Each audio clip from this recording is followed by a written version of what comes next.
pelas redes sociais. Você é bem-vindo. Deus lhe abençoe. Que essa palavra possa falar ao seu coração. Hoje nós estamos meditando sobre o tema Glória de Deus. Obrigado, filhos. Deus abençoe. E eu vejo a glória de Deus no serviço, quando a gente se importa com o outro e traz um copo d'água para que o trabalho que essa pessoa está fazendo possa ser feito. Eu vejo a glória de Deus quando alguém acolhe uma criança que está chorando, que está precisando de acolhimento, quando alguém acolhe um irmão, uma pessoa que está necessitada de um ouvido ou de algo mais, quando alguém coloca seu serviço à disposição do Senhor, se deixando usar por Deus. Tem pessoas que acham que são inúteis, mas não há inúteis na casa do Pai. Todos nós temos pelo menos um dom que Deus quer usar para a glória dele.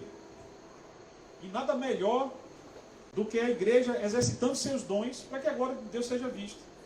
Certa vez participei de uma reunião na igreja Emanuel, e ali tinha uma fotografia dos 76 ministérios da igreja, e era um gráfico, um ciclo, e cada ministério era um setor do ciclo, né? E eu fiquei imaginando, rapaz, é tanta coisinha, né, separada. Como é que isso dá uma coisa só? Aí eu me lembrei de uma roda, né? Eu disse que quando a gente bota a roda para rodar, você não vê as partes dela, você vê um todo, né, em movimento. A igreja é assim. Quando cada um está fazendo a sua parte, a gente funciona como uma roda. Você não faz distinção do que é janque, do que é pneu. Você vê uma coisa só ali funcionando. E quando a igreja faz a sua função, a gente vê a glória de Deus. Mas a glória de Deus, ela tem sido vista de diferentes formas. Eu convido a igreja hoje à leitura do texto que se encontra em 2 de Crônicas, no capítulo 5. Segundo livro de Crônicas, capítulo 5, onde nós vamos estar lendo especificamente os versos 13 e 14. Segundo de Crônicas, capítulo 5, versos 13 e 14. Eu vou apresentar aqui, mas só para quem tiver sem a sua Bíblia. Se você tiver a sua Bíblia aí, eu queria que você lesse na sua versão, para que você tenha domínio da palavra, você não perca esse costume, né, de estar manuseando a sua Bíblia. E assim, quem não tiver pode acompanhar na versão NVI que está sendo projetada, que diz assim: e aconteceu que, quando eles uniformemente tocavam as trombetas, cantavam para fazerem ouvir uma só voz, bendizendo e louvando ao Senhor, e levantando eles a voz com trombetas e símbolos e outros instrumentos musicais, e louvando ao Senhor, dizendo: porque Ele é bom, porque a sua benignidade dura para sempre. Então a casa se encheu de uma nuvem, a saber, a casa do Senhor. E levantando eles a voz com trombetas, símbolos e outros instrumentos musicais, louvando ao Senhor, dizendo: porque Ele é bom, porque a sua benignidade dura para sempre. Então a casa se encheu de uma nuvem, a saber, a casa do Senhor. E os sacerdotes não podiam permanecer em pé para ministrar por causa da nuvem, porque a glória do Senhor encheu a casa de Deus. Louvado seja Deus pela sua palavra. Vamos orar? Obrigado, Deus, pela sua palavra lida, e que agora, Senhor, apenas como um instrumento do Senhor, possa ser usado para que nós possamos compreender e aplicar essa palavra como convém. Que nós possamos também, Senhor, ver a tua glória quando estivermos, meu Deus, te buscando, quando estivermos buscando fazer aquilo que o Senhor nos chamou para fazer, Deus. Que nossas vidas sejam, Senhor, expressão da tua glória, em nome de Jesus. Amém. A glória de Deus foi vista, conforme está escrito, quando a obra do templo ficou pronta. Quando lemos o livro de Crônicas, tanto o primeiro quanto o segundo, percebemos uma diferença do livro de Reis. Eu já falei sobre isso antes, porque o livro de Crônicas ele é pós-exílico e ele é como feedback, uma retrospectiva, não de todo o período dos reis, mas principalmente do que aconteceu entre os descendentes de Davi. E entre os descendentes de Davi, houve pessoas que fizeram o que era bom aos olhos do Senhor, como o próprio Josafá, Josias. Houve pessoas que fizeram o que era mal aos olhos do Senhor, inclusive como o próprio Salomão em determinado momento da vida dele. Mas não chegamos lá ainda. Esse é o momento em que Salomão ele se desincumbe, ele realiza um trabalho que o pai deixou para ele fazer. A construção do templo, que inclusive é chamado de Templo de Salomão. Teve uma igreja que reconstruiu uma réplica do templo aqui no Brasil. Curioso isso, né? Em São Paulo, no Brás. O Senhor não autorizou nada disso. Jesus disse que aquele templo não ficaria pedra sobre pedra e que em 3 dias ele seria reconstruído. E ele se referia a nós como templo do Espírito Santo. A revelação de Deus ela é progressiva. Houve um tempo em que Deus resolveu atender o pedido de Davi de permitir que um templo fosse construído para que a glória de Deus fosse vista naquele lugar, para que fosse um lugar de oração, de sacrifícios, de reunião, onde as assembleias solenes pudessem ser realizadas, onde as pessoas que viviam longe viessem para Jerusalém para adorar a Deus. Mas certamente que aquele templo, como nenhum outro prédio na atualidade, nem no Brás, nem aqui no Paiva, pode ser verdadeiramente a habitação de Deus, porque Deus não habita em templos feitos por mãos. E a glória de Deus, que é vista de maneira diferente ao longo da revelação, ela hoje é vista também de um modo diferente. Vamos falar sobre isso no final. Mas eu queria começar falando de que a glória de Deus foi vista naquela ocasião, antes mesmo da dedicação do templo, como uma nuvem que tomou todo o espaço. O ambiente ficou cheio de uma nuvem.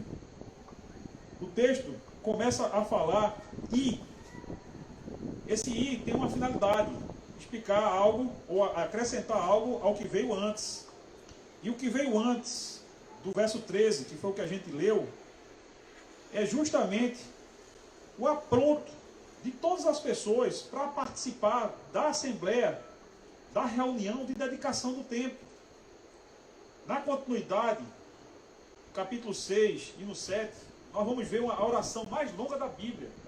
A oração que Salomão fez na dedicação do templo. Mas antes mesmo que aquela oração fosse feita, o destaque do capítulo 5 é que a obra foi terminada. O templo finalmente estava pronto para funcionar de acordo com o propósito dele.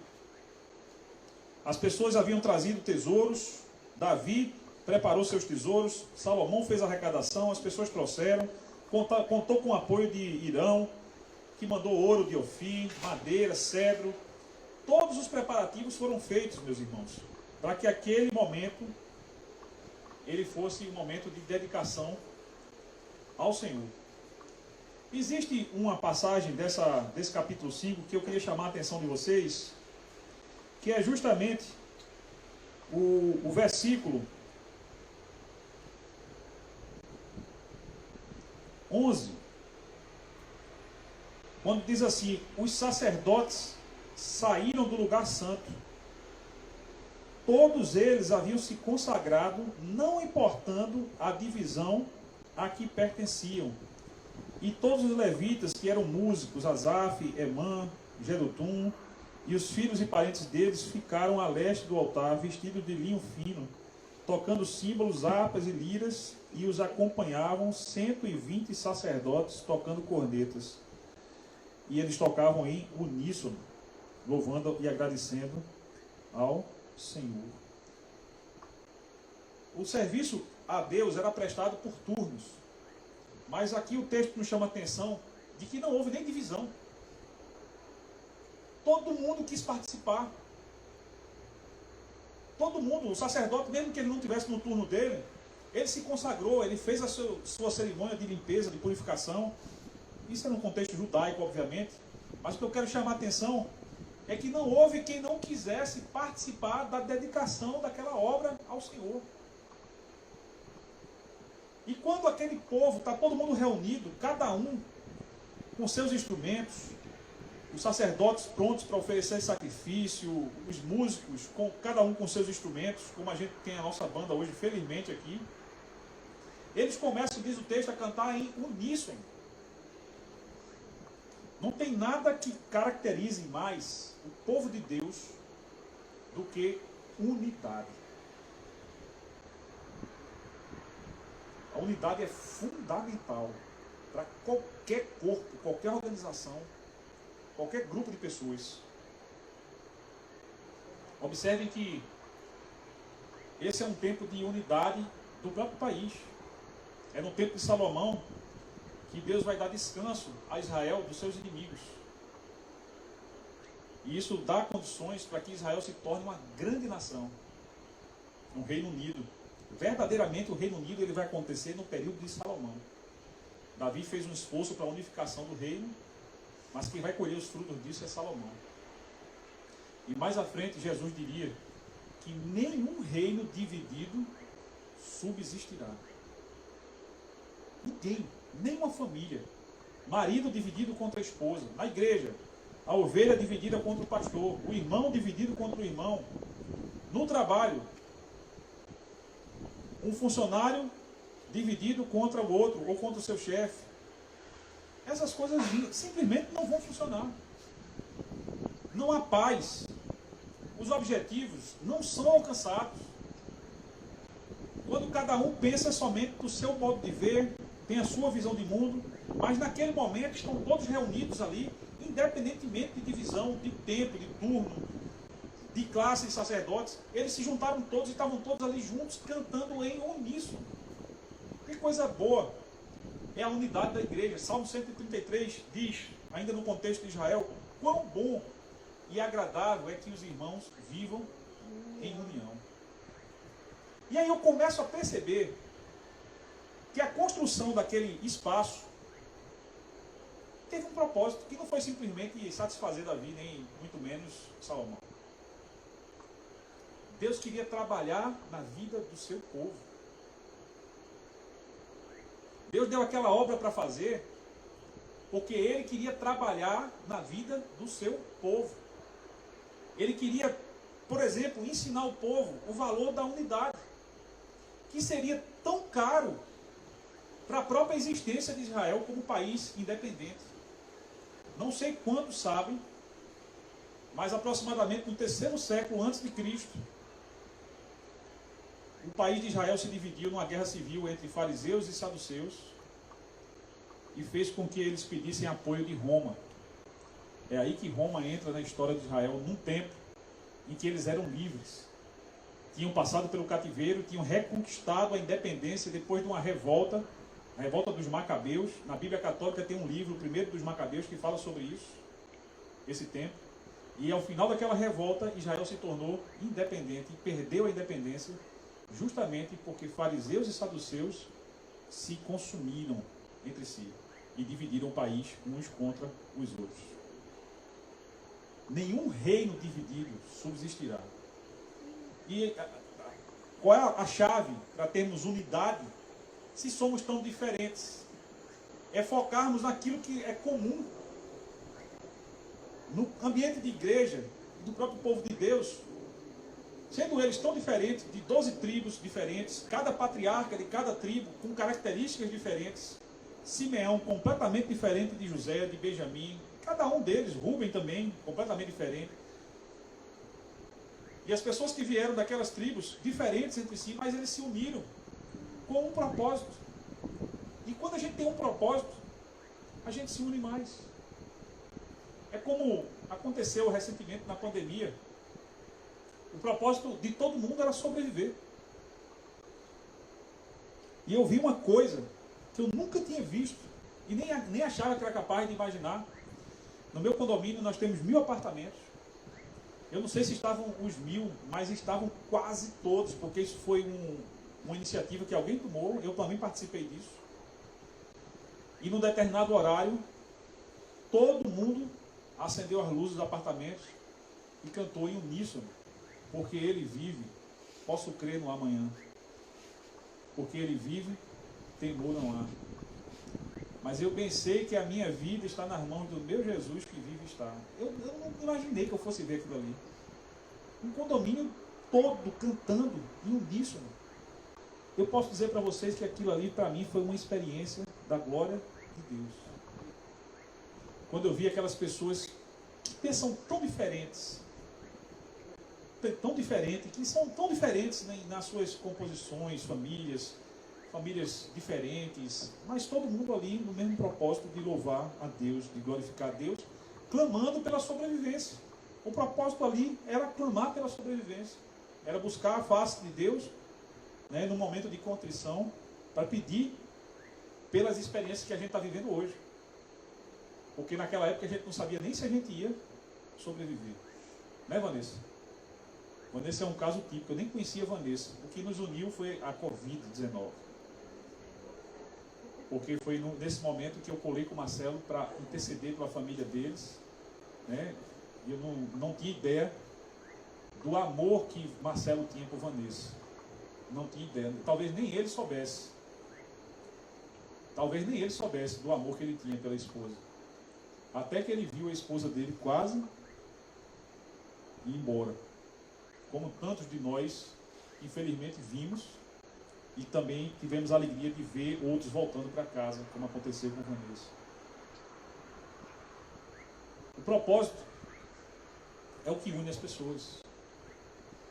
Em qualquer empreitada. Naquele dia, quando eles se uniram e cantaram em uníssono, Deus respondeu, manifestando a glória dele. E aí, quando leio a Bíblia, eu vejo que a glória de Deus ela foi vista de diferentes formas. O que é a glória de Deus? Talvez você esteja se perguntando, o que é a glória de Deus? Eu queria falar mais sobre isso. Porque a glória de Deus são sinais físicos da presença física de Deus em determinado lugar. A palavra de Deus diz que Deus é onipresente. Mas existem experiências, momentos determinados em que alguém tem uma experiência pessoal com Ele. E essa experiência pessoal, ela se dá também a partir dos sentidos. E a glória de Deus foi vista, por exemplo, por Moisés, no monte, quando ele viu uma sarça, um espinheiro pegando fogo e o fogo não consumia aquele espinheiro, apesar de seco. E ele ficou contemplando aquilo ali. A glória de Deus foi vista no monte, quando muitas vezes Moisés subiu para conversar com Deus sobre os pecados do povo, sobre os erros que o povo cometia, sobre as decisões que ele precisava tomar como líder daquele povo. E o povo não era autorizado nem a subir. E ficava, como a gente viu aqui, Josué junto com Moisés, chegava até um determinado ponto, Josué também via os relâmpagos, os trovões, e o povo ficava extremamente amedrontado por ver uma manifestação tão poderosa da presença de Deus, através daquelas tempestades que aconteciam no monte. Não era uma tempestade à toa, acontecia no momento em que Moisés subia para falar com Deus. Como em outros momentos, quando o templo, né, em forma de uma tenda, ele era armado e Moisés precisava consultar o Senhor. Quando Moisés entrava na tenda, vinha uma coluna de nuvem. Quando eles tiveram que caminhar pelo deserto, a glória de Deus foi vista em forma de uma nuvem, que de dia era como uma tocha flamejante, aliás, de noite, e de dia era como sombra.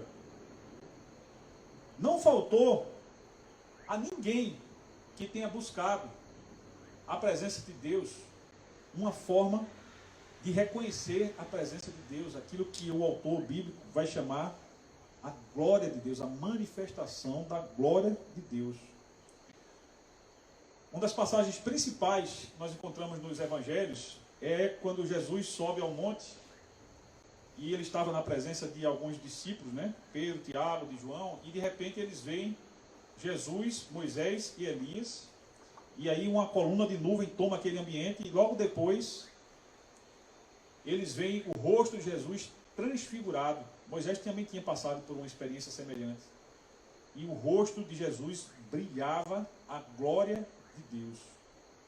E aí as pessoas escutam pela segunda vez uma voz dos céus que diz: este é meu filho, deem ouvidos a ele.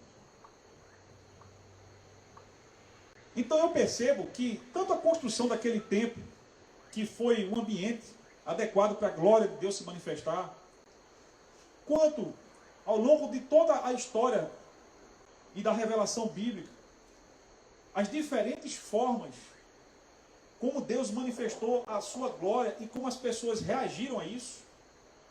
Umas ficaram impressionadas, outras confusas, outras ficaram com medo, outras acharam que ia morrer, porque tinham visto Deus e sabiam que se isso acontecesse, morreriam.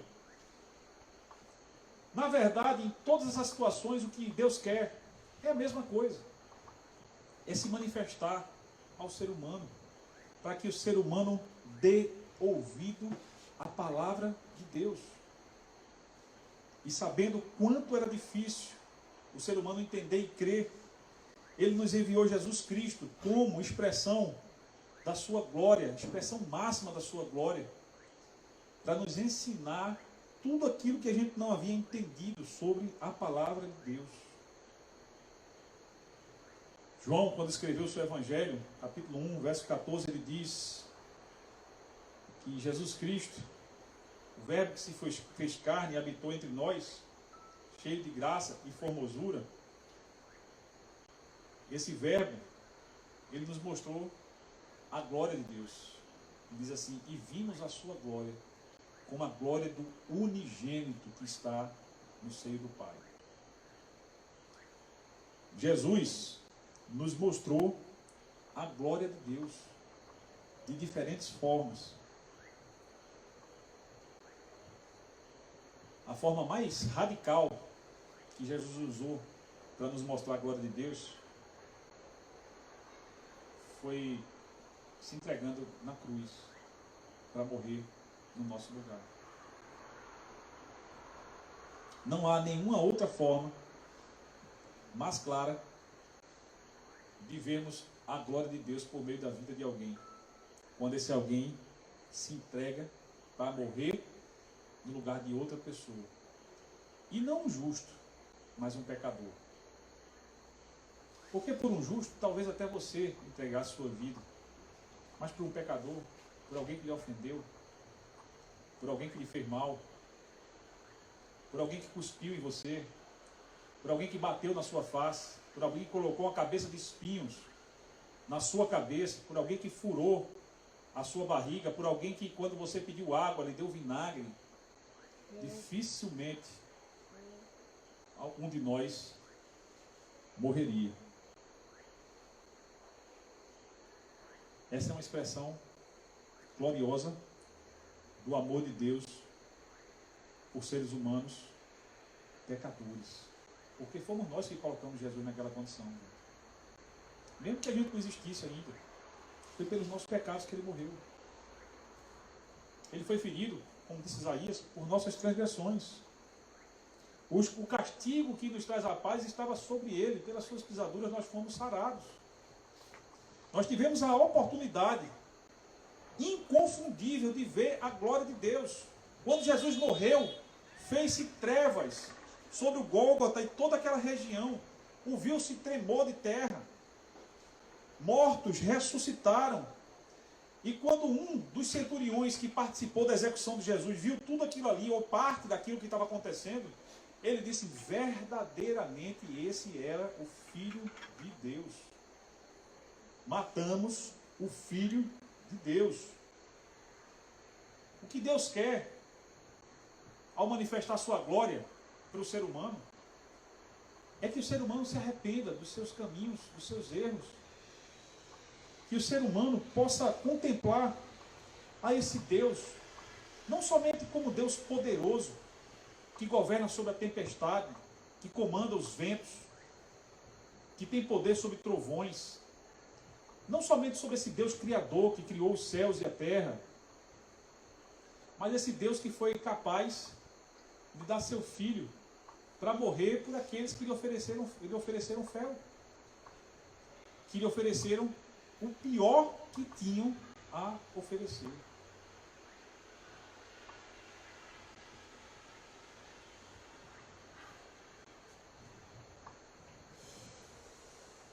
Mas naquele dia, o povo se uniu. O povo queria agradecer a Deus, porque Deus foi fiel. Não tem nada como a gente olhar para uma obra completa que Deus nos deu a missão de realizar, e a gente vê que, apesar das dificuldades, dos percalços, aquela obra foi concluída. Não tem nada melhor para a gente meditar na fidelidade de Deus. Lembro de uma canção que fala sobre colheita e que diz, citando um texto bíblico: a nossa boca se encheu de alegria e a nossa língua de júbilo, porque a semente ela deu seu fruto e a gente participou da colheita. Nossa colheita tem sido abundante. É muito bom a gente ver a colheita e a gente se alegrar com ela, porque isso nos lembra a fidelidade de Deus. Aquelas pessoas quiseram participar daquela cerimônia porque elas viram a fidelidade de Deus. A fidelidade de Deus, gente, ela nos dá esperança. Tem pessoas entre nós que certamente estão passando por situações críticas e que precisam de esperança, de que vão passar por essa tribulação e que precisam crer que Deus realmente é alguém que se faz presente na tribulação do seu filho e da sua filha. Davi falou, Salmo 46, creio que é um salmo davídico, quando ele diz assim: o Senhor é o nosso refúgio e a nossa fortaleza, socorro bem presente na adversidade. Por isso eu não temerei mal algum, ainda que os montes se abalem. Existe na cidade de Deus um rio, Deus está no meio dela, ela não vai ser abalada. Onde Deus se encontra, queridos, onde Deus se encontra é terra firme. Lembrem do barco onde Jesus estava dormindo, enquanto os discípulos estavam, na visão deles, quase morrendo. E a onda batia com ímpeto. E eu ficava pensando nisso essa semana, quando estivemos, o mundo todo, antenado com o resgate daquelas pessoas que estavam lá no submarino, no Atlântico Norte. E eu li muito sobre isso e fiquei impressionado com a força que as correntes oceânicas têm por debaixo d'água. Eu não tinha ideia de que aquilo era tão forte. São tempestades que acontecem embaixo d'água, que são capazes de arrastar um objeto para longe. Eles não sabiam nem se encontrar o submarino perto do Titanic, porque eles podiam ter sido levados para muito longe. Como é que ia achar um negócio daquele no oceano tão imenso? Nosso Deus, Ele governa sobre a natureza. Quando Jesus deu ordem, os ventos se acalmaram, porque Ele estava no barco. E as pessoas diziam assim: quem é esse que até os ventos lhe obedecem? Porque aquilo foi uma experiência com a glória de Deus. Quando a tempestade se acalma, é manifestação da glória de Deus. Quando Jesus está presente e diz aos ventos: cessem, e os ventos cessam. Deus não faz isso com as nossas vidas. Aos ventos Deus dá ordem e o vento cessa. Mas as nossas vidas, Deus nos tem um apreço tão especial que Ele nos criou livres para irmos para onde quisermos e fazermos o que nos der na telha. Mas Ele nos deu a sua palavra para nos guiar, para nos orientar, e nos deu seu Filho para nos convencer de que a sua palavra é a melhor escolha. Portanto, se alguma vez, ao participar da ceia, ou simplesmente pensar no sacrifício de Jesus, naquilo que significa Ele morreu por mim, se você alguma vez se sentiu culpado por isso, se você lamentou a morte de Jesus por você, por sua causa, a melhor forma como você tem de manifestar gratidão a Deus é dando ouvidos à voz do Filho dele, que nos guia para que possamos entender a sua palavra. A glória de Deus foi vista de diferentes formas. Hoje, nós não estamos esperando nesse culto que uma nuvem cubra o espaço onde nós estamos. Se Deus quiser, Ele pode fazer isso. E nós teremos a certeza de que foi a glória de Deus. Mas a forma como hoje Deus manifesta a sua glória é quando a igreja entende o que Jesus fez na cruz. Entende que desde o princípio Deus manifestou a sua glória com um propósito, para trazer o ser humano perdido nos seus pecados para um relacionamento de obediência que desde o Éden o ser humano não foi capaz de ter com Deus. Observe que não se trata de condições ambientais. É fácil a gente pensar que na tempestade do mar os discípulos tremeram e quando viram o vento se acalmar, os discípulos quiseram ouvir a Jesus. Mas no Éden tudo estava bem. E mesmo assim o ser humano desobedeceu. Nós mesmos, às vezes, passamos por determinadas tribulações da vida, e quando a gente passa por aquela tribulação, parece que a gente esquece. Parece que a gente não aprendeu. E a gente volta a cometer alguns dos mesmos erros que a gente cometia antes. E como é que Deus trata essas situações com a sua longanimidade? Deus é longânimo, porque Ele tem uma paciência extremada, querendo nos levar à conversão dos nossos caminhos, a uma relação de amor em obediência à sua palavra. Talvez você diga assim, é impossível para um ser humano cumprir, obedecer a Deus totalmente. Eu posso dizer para você que não é impossível. Basta olhar para Jesus Cristo, que se fez homem, 100% homem, mesmo sendo 100% Deus. E ali, como homem, como eu e como você, Ele nos mostrou que é possível obedecer a Deus. A chave, disse Jesus, é o amor. Quando a gente se sente amado por Deus, a gente quer estar mais perto de Deus. Foi isso que os sacerdotes fizeram, meus irmãos. Os sacerdotes abriram mão até mesmo do seu descanso, disseram, não, vamos todo mundo se prepare, nós vamos lá todo mundo junto. A gente quer participar disso, a gente não quer ficar de fora.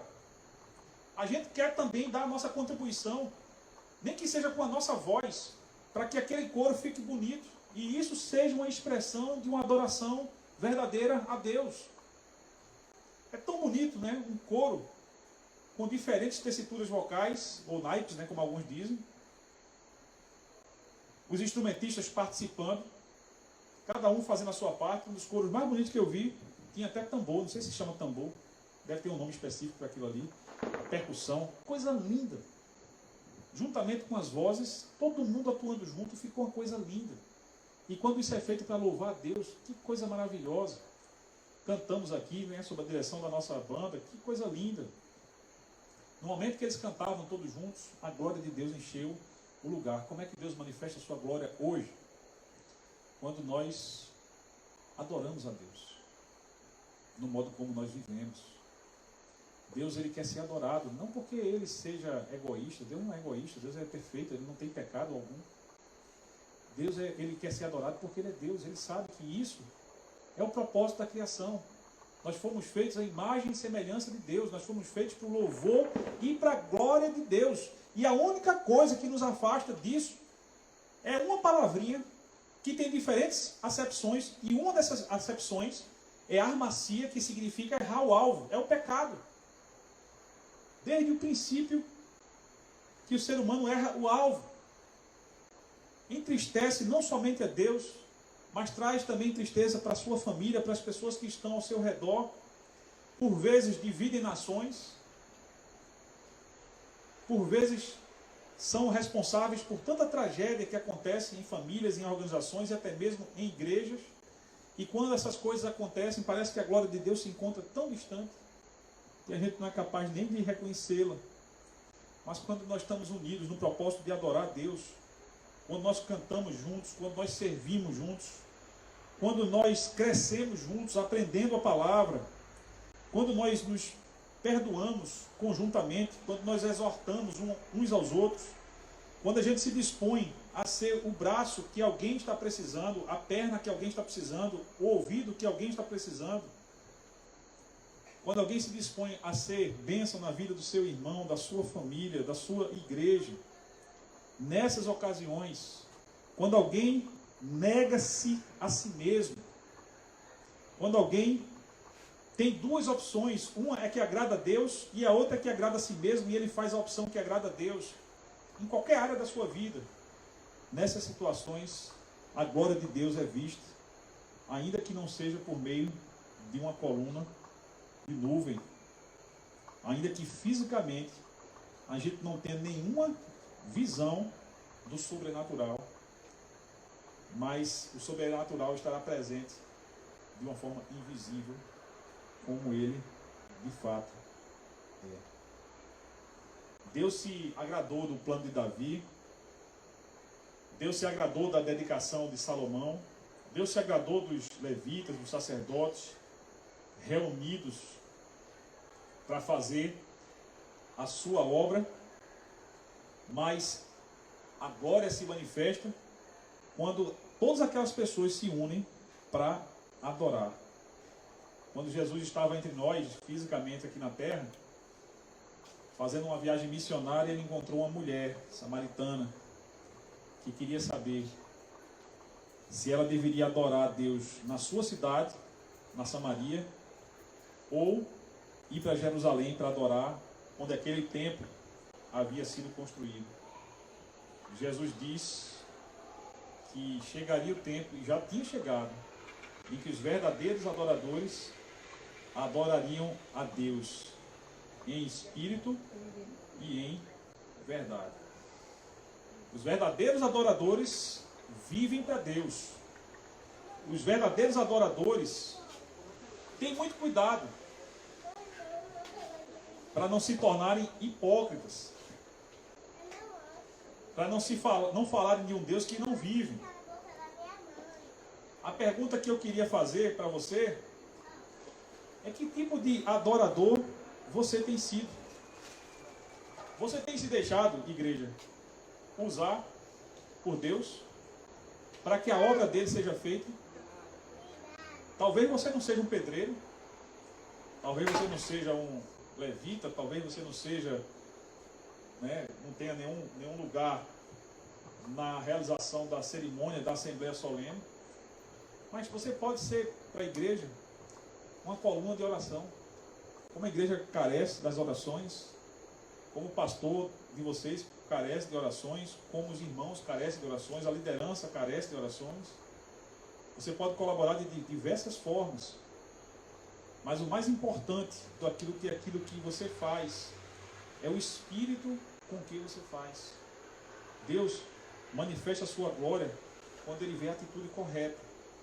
Jesus ensina para aquela mulher que era necessário não um local, mas uma atitude correta, uma atitude de verdade, algo que realmente flua de um espírito quebrantado, de um espírito que, quando adora a Deus, quando louva a Deus, ele reconhece quem Deus é e aquilo que ele tem feito, se sente alcançado pelo amor de Deus. Essa história de Jesus morreu por nós não é ficção, para ele é verdade, ele se sente parte disso. Ele se sente pecador, também se sente redimido, ele se sente justificado. Ele sabe que ele não merecia isso. Ele sabe que ele pode ter uma profissão, ter uma importância, ter dinheiro, mas que quando ele morrer, ele não vai levar nada disso aqui para onde ele vai. Ele sabe para onde ele vai e ele sabe que ele não merecia isso, mas que Jesus tornou isso possível, morrendo por nós, para nos ensinar como viver para a glória de Deus. A glória de Deus é vista hoje quando a gente vive para a glória de Deus. Quando a gente realmente entende o que Deus fez por nós. Aí, meus irmãos, a glória de Deus é vista. Eu quero convidar você a ser manifestação da glória de Deus. Eu quero convidar você hoje a apresentar a glória de Deus para as pessoas com o modo como você vive. Que tipo de crente você tem sido? Como você tem sido usado para que Deus seja conhecido? Quando você tem cantado, o que é que você tem cantado? Você tem prestado atenção? Quando você canta assim, eu vejo a glória de Deus hoje aqui, você tem meditado nisso? O que isso significa? Onde é que está essa glória? Se eu não vejo nenhuma coluna de fumaça, se eu não vejo nenhum sinal físico dessa glória, olha para o lado. Olha para o lado que você pode ver a glória de Deus. Olha para trás, olha para frente. Olha para si mesmo. Deus quer que você seja manifestação da glória dele. Amém? Isso é o que Deus quer. Eu não costumo falar de inimigo nas minhas pregações. Não quero dar palco para Satanás, não. Mas o que ele quer é o oposto. João 10:10. Ele veio para matar, roubar, destruir. Matar você, destruir sua reputação, roubar a sua paz, a sua reputação. Ele veio para lhe desacreditar, para colocar seu nome no lixo. E Deus, para fazer exatamente o contrário. Ele quer levar você para um lugar que Ele preparou. Ele quer, e Ele já providenciou como fazer isso. Ele deu o Filho dele para que a gente possa viver por Ele. Porque dele, por Ele, para Ele são todas as coisas, incluindo a minha vida e a sua vida. A minha proposta hoje, meus irmãos, é: vivamos para a glória de Deus. Que nós possamos encontrar nosso lugar no corpo. Como pastor, eu tenho visto muitas pessoas perdidas. Não é que elas não tenham recebido um convite para participar de algo. É que elas não conhecem seus dons. Elas não sabem como ser úteis no corpo. Porque na igreja ninguém precisa de convite para servir. Basta que a pessoa queira. E aí ela procura o líder que esteja à frente daquela área. Na música tem sido Sandro. No ministério pastoral tem sido eu. Então, procura um da gente. Outros ministérios estão surgindo, né? A gente vai começar com o nosso ministério social da igreja. A gente tem tantos projetos para essa igreja. Procura o seu lugar no corpo de Cristo. E ali manifeste a glória de Deus. Mas manifeste em espírito e em verdade. Viva para a glória de Deus. Porque você só vai dar aquilo que você tem. Não adianta nem vir para a igreja se o seu propósito não for viver para a glória de Deus. A igreja não tem nenhuma cerimônia mágica que possa anular o efeito dos seus pecados. A única coisa que anula o efeito dos pecados do ser humano, de acordo com a Bíblia, é a fé em Jesus Cristo, uma fé restauradora, justificadora, regeneradora, e que nos habilita para um novo viver. Tome posse da vida nova que Cristo quer dar para você. A igreja de hoje tem tomado posse de muitas coisas. Tome posse da bênção, tome posse da riqueza, tome posse da sua cruz. Negue-se a si mesmo e siga Jesus. Porque essa é a proposta que Jesus tem com o cristão. Renuncie seu ego, se mortifique e viva para Deus. Vida nova não é uma vida que você vai ser mais rico, vai ter mais dinheiro no bolso, vai para Disney, para todo lugar que você quiser. É uma vida em que você vai para onde Deus lhe convidar, para onde Ele lhe chamar. Eu estou aqui no Paiva porque fui convidado por Deus, pelo Senhor. E para mim o convite de Deus é um sim. Porque eu amo ao Senhor. Porque Deus atendeu a minha súplica. Porque Deus me deu uma nova vida. Quando eu achava que a vida não tinha mais sentido. E hoje não tem mais sentido viver se não for para Deus. Que esse seja também o seu propósito. Que a igreja possa crescer no conhecimento desse Deus. E manifestando e percebendo a glória de Deus de uma forma muito clara. Quero orar pela sua vida nesse momento. Vou pedir para a Gleison, o pessoal tocar aqui um louvor de inspiração. Enquanto quero interceder, feche seus olhos. Esse é o seu momento com Deus. Não é um momento em que você vai prestar contas para mim, nem para ninguém daqui da igreja. E você que está acompanhando pelo Instagram, você também tem, onde você se encontra, um local apropriado para fazer desse momento o seu momento com Deus. Eu convido você a analisar a sua vida. Convido você nesse momento a se perguntar: como é que você tem vivido? Como é que se encontra a sua vida com Deus? Será que você está tão perto de Deus quanto um dia você desejou estar? Será que você tem sentido a presença de Deus? Será que você tem se alegrado com a presença de Deus ao ponto de você não querer ficar com o conhecimento dele apenas para você, mas querendo compartilhar isso com outras pessoas? Se você sente vontade de compartilhar Jesus Cristo com outros, se você está cheio do Espírito e não quer ficar com isso só para você, de fato não deve ser assim. Como é que você vai fazer isso? Qual é o seu lugar no corpo? Com que atitude? Eu quero orar pela sua vida, para que você encontre respostas para essas perguntas. Deus, eu te agradeço pela tua palavra, Deus. Tua palavra nos mostra, Senhor, a tua glória. Nós queremos ver a tua glória, Senhor, sentindo a tua presença, através da ministração da igreja também, Senhor, nós possamos perceber, Senhor, o Senhor próximo de nós. Por meio de cada ministério que essa parte do corpo de Cristo realiza, que cada um de nós possa ter experiências com o Senhor.